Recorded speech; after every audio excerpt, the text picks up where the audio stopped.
Bonjour à tous, je vais vous parler aujourd'hui de la Poste belge, qui est une grande institution.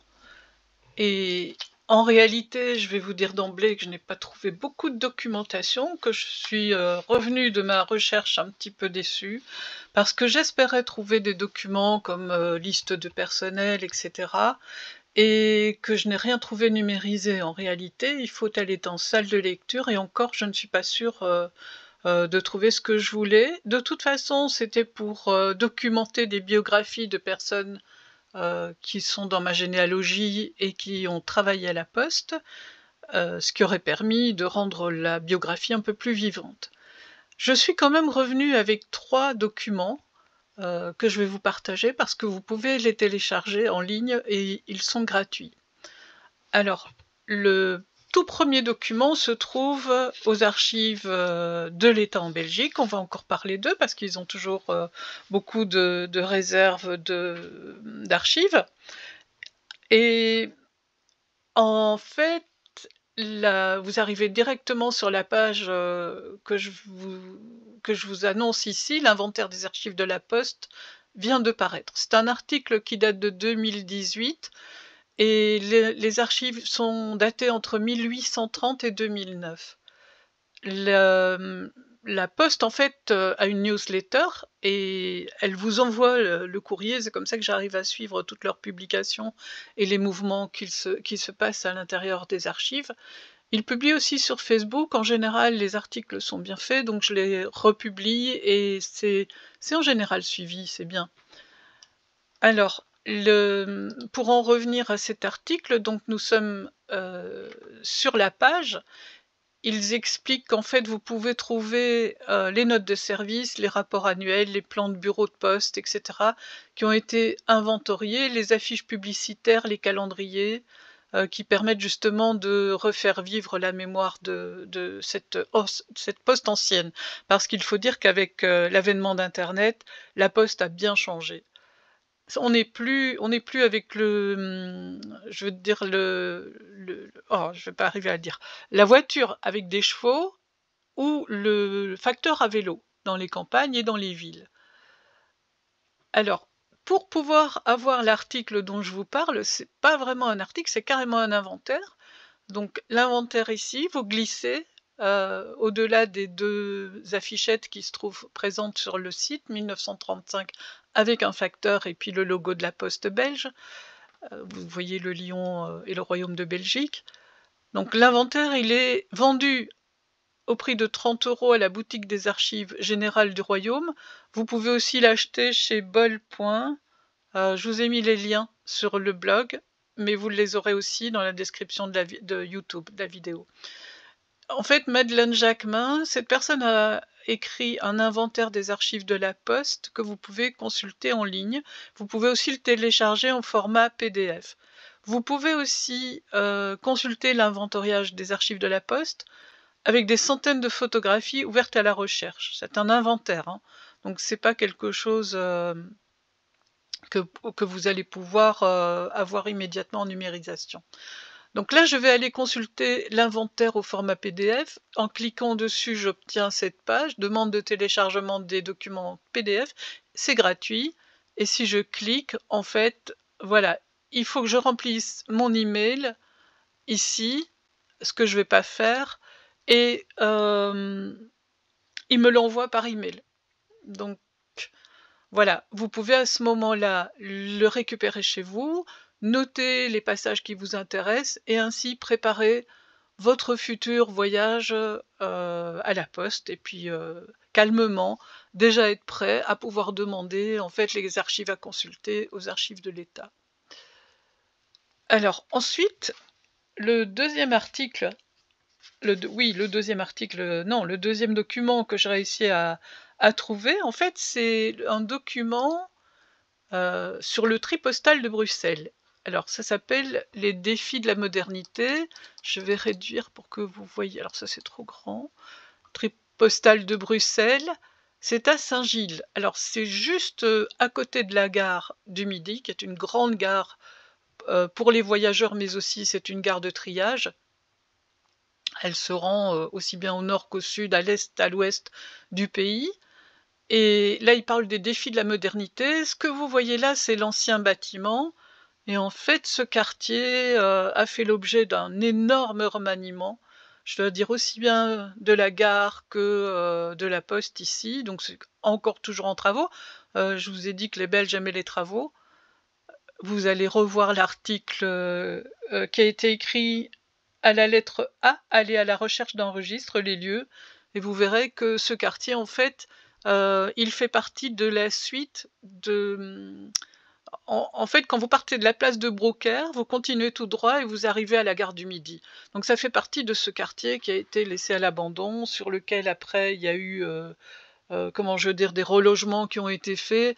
Les logements, c'est pas brillant, hein, il y en a qui ont été entretenus, il y en a qui ne l'ont pas été.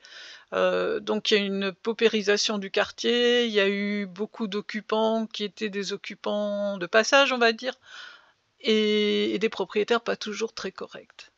Donc le quartier devenait, compliqué. La poste a été créée en 1958 au moment, de l'exposition universelle qui a été, fondée en 1958 aussi, et elle a été déclarée, je sais même pas si elle a été déclarée insalubre. En fait, elle a été laissée à l'abandon en 1998. Donc toujours pour ce plan, de réaménagement. Vous avez les chiffres ici, c'est des chiffres faramineux. Correspondances traitées par semaine, 15 millions de correspondances. Sacs postaux traités par semaine, 93 000, donc 93 000. On parle pas des coûts de construction parce que là, ils sont en francs belges, donc je pourrais même pas comparer. Et en fait, il vous indique, vous avez le sommaire et voilà, il vous indique en fait, tout ce qu'il y a d'intéressant. Cet endroit, alors ça c'est les nouveaux plans, voilà, redynamiser les quartiers, les passages.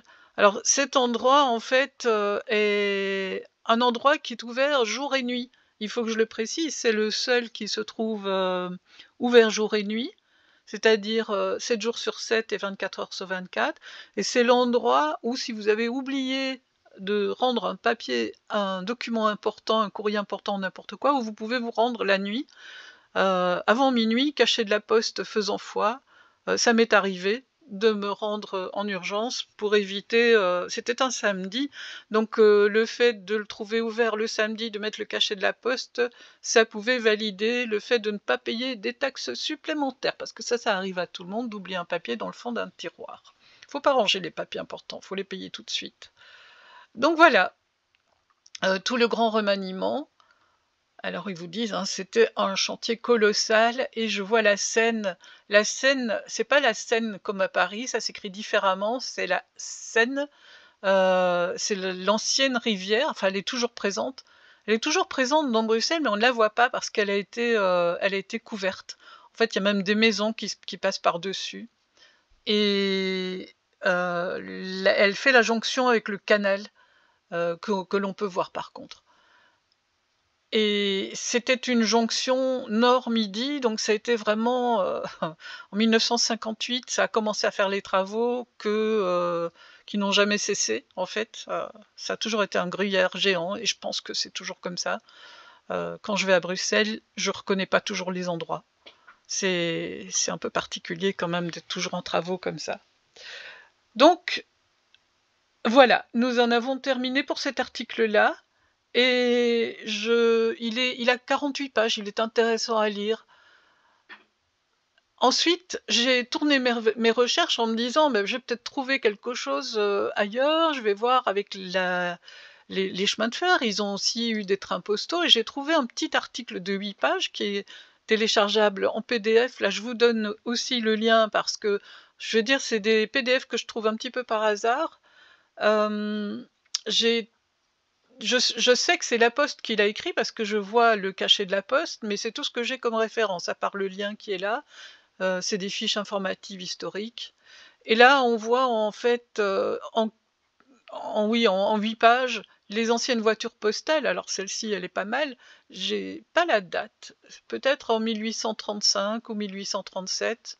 Elle n'est pas sourcée, en fait, c'est écrit «Service des postes, vue extérieure du bureau». du bourreau, je ne sais pas quoi, j'arrive pas à lire. Ensuite, des boîtes aux lettres noires, moi j'en ai jamais vu de comme ça. Bah oui, 1852, donc voilà. Ensuite, l'organisation du travail dans les trains, hein, à l'intérieur du train World, le personnel, comment il travaille, donc ça c'est aussi, extrait par contre là c'est, issu de la ressource du rail et ensuite tout en bas de page, en fait, vous avez de la bibliographie succincte. Mais ça peut vous renvoyer vers quelque chose qui est peut-être intéressant. Alors j'ai vu passer plusieurs fois le journal du chemin de fer ou, toc toc, qu'est-ce que j'ai vu ici? Le Rail. Voilà, c'est ça. Le Rail qui est une revue mensuelle des œuvres sociales de la SNCB. Sans doute qu'ils ont des articles concernant les trains postaux. Donc là, c'est le premier ambulant autonome et ensuite en dessous, il y a les ambulants postaux et voilà. Vous pouvez toujours chercher,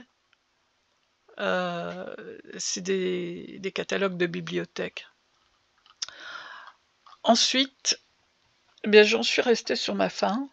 Donc si jamais vous avez des liens, j'ai rien trouvé d'autre.